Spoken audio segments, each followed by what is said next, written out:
প্রবাসী ভাইদের কথাগুলো মনোযোগ দিয়ে শুনুন। হ্যালো, আসসালামু আলাইকুম। আপনি কি রাজার আব্বা কথা বলতেছেন?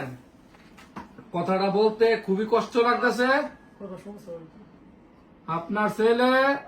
আপনার ছেলে বিদেশে মারা গেছে। এখন বুঝতে পারছেন?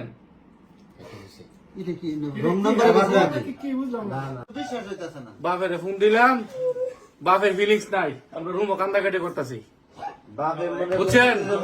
পারিবারিক ঝামেলা, টেহার কারণে এই সিটটার মধ্যে থেকে গেছে, এই সিটটা থেকে গেছে, বুঝছেন? আর কি কইতাম ভাই, এই সিটটার মধ্যে থাকিয়া 15 দিন আগে সিটটার মধ্যে থেকে গেছে ফুলাটারে।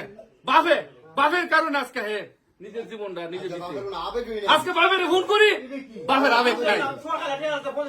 25,000 টাকা 25,500 টাকা সহালে দিছে, আজকে বিকাশ দিছে।